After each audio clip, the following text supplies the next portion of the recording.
Donc, on est dans la suite donc, du Mahamar Tetzain dans le Parashat Yitzhak, et on est au Hot Yud. Le Hot Yud dit comme ça.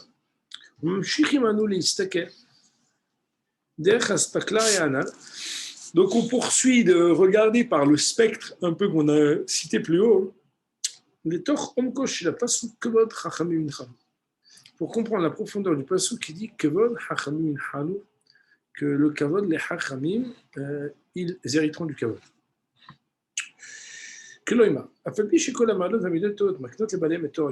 C'est-à-dire que bien que toutes les ma'alot, tous les attributs et les traits de caractère positifs, ils font acquérir à leur détenteur l'attribut du kavod, c'est quelqu'un de nichmat, c'est quelqu'un d'honorable. Mikol makom néanmoins al-hala enkan. Il y a une aknoem, il n'y a pas une anchol. Il y a une appropriation, mais il n'y a pas quelque chose qui fait hériter.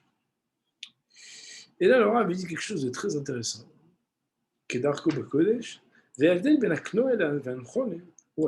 différence entre l'akna'a et le fait de faire hériter est gigantesque.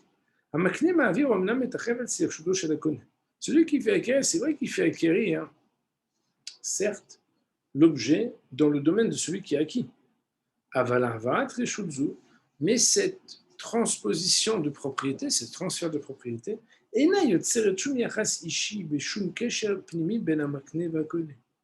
cependant, cette acquisition, elle ne crée pas un lien personnel entre celui qui fait acquérir et celui qui acquiert.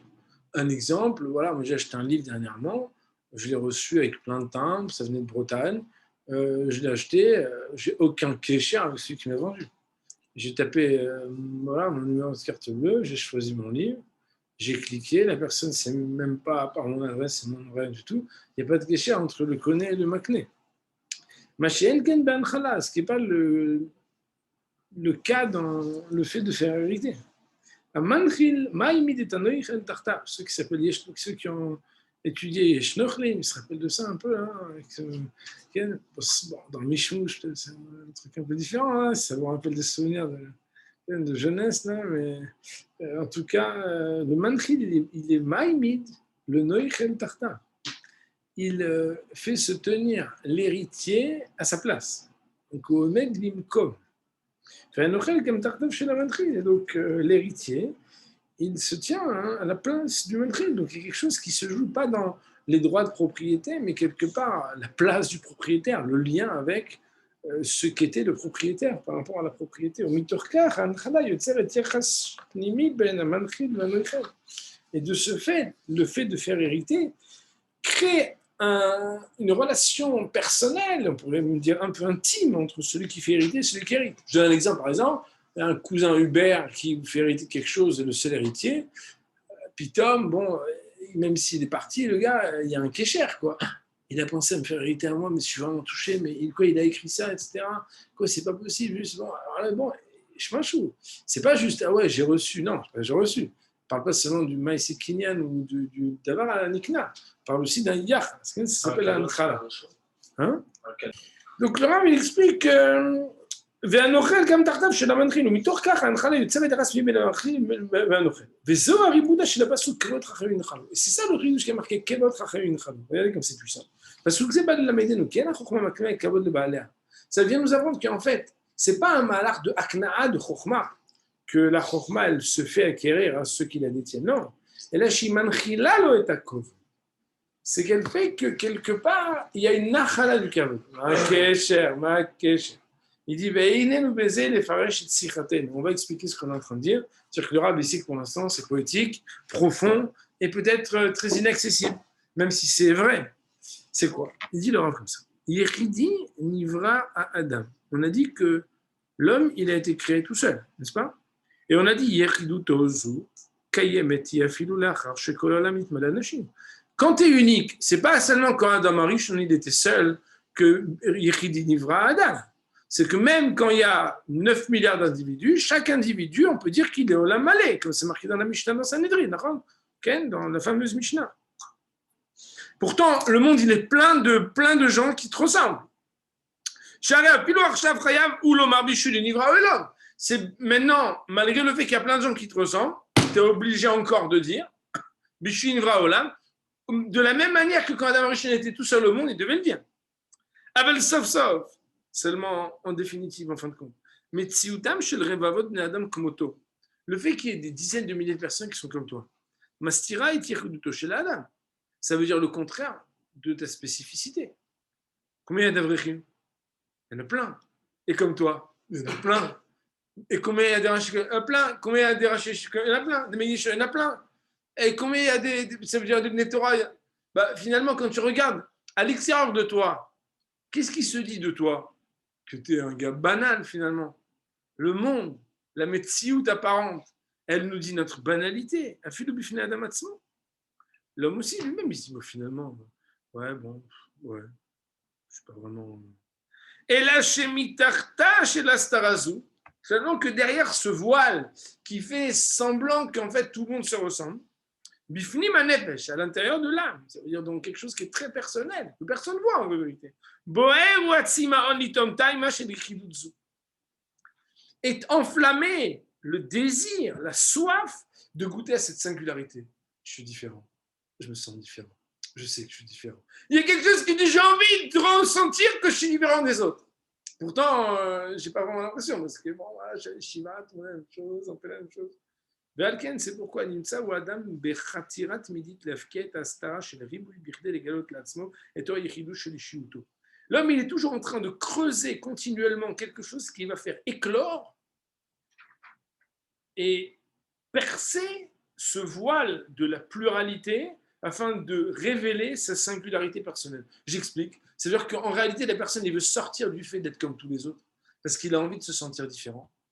Bien évidemment, ça ne veut pas dire que voilà, je porte une chemise rouge. Non, quelque chose de pnimi.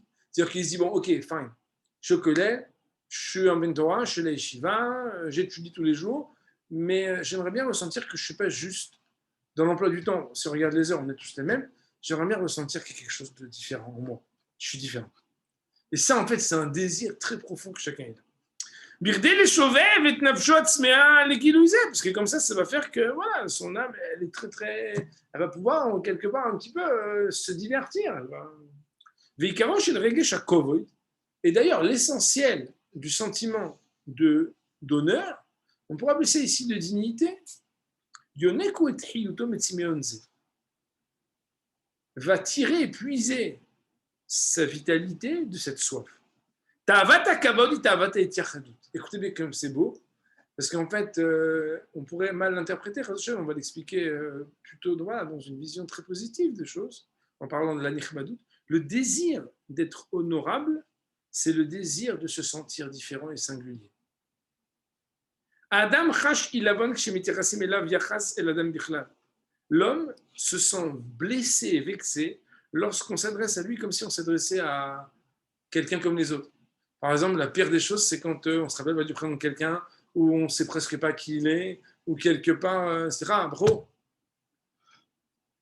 Alors que si on lui dit, Ma Hashem Shecha, et faut te le mettre, Shalom, Ratiti Shot Ramashou, le Ben Adam, Margish, ou Machem, on lui donne du temps, on le considère, on lui donne sa nichbadout. Alors que quand quelqu'un est des stam comme les autres, quand on s'adresse à lui comme quelqu'un de stam, c'est quelque chose qui vexe. Et qu'on ne s'adresse pas à lui en particulier.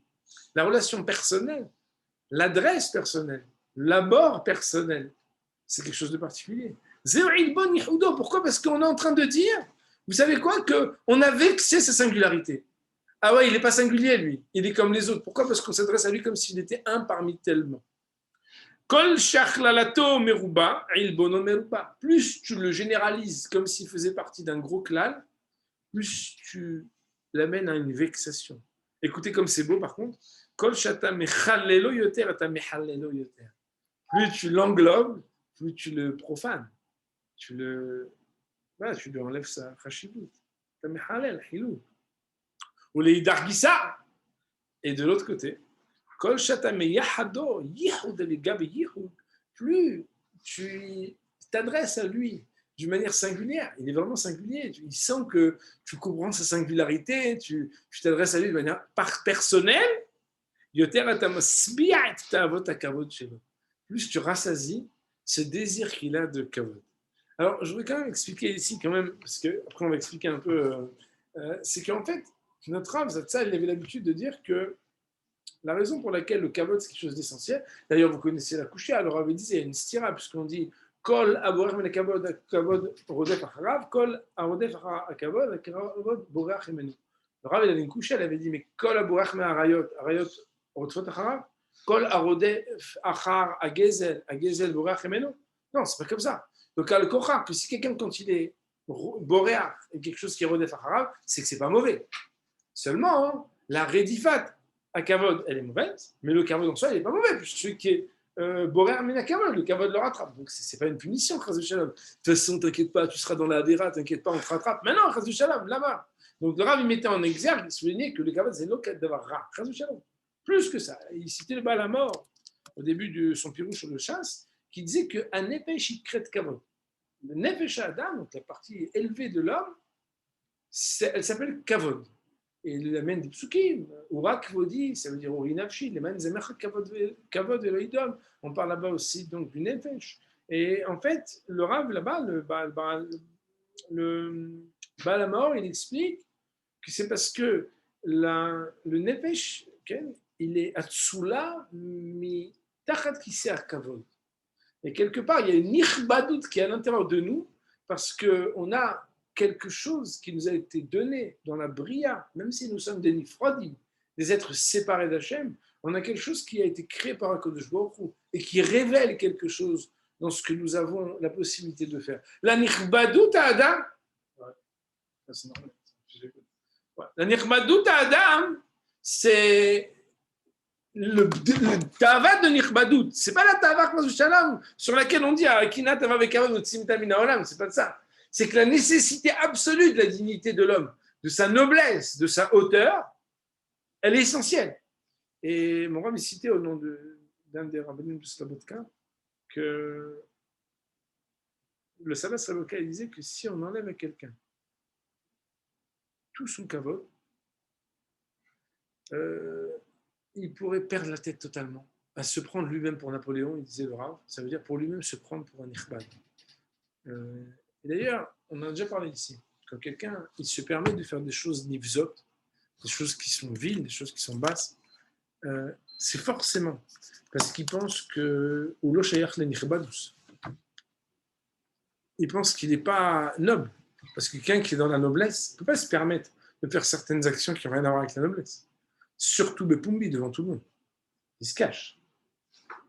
Mais Kitsour, ça veut dire à Botaï que quelque part, on a tous la volonté de se sentir particulier, de se sentir spécial et de découvrir nos spécificités. Moi, j'appelle ça l'individualisme. C'est d'arriver à comprendre qu'on n'est pas juste comme tous les autres. On a quelque chose de différent.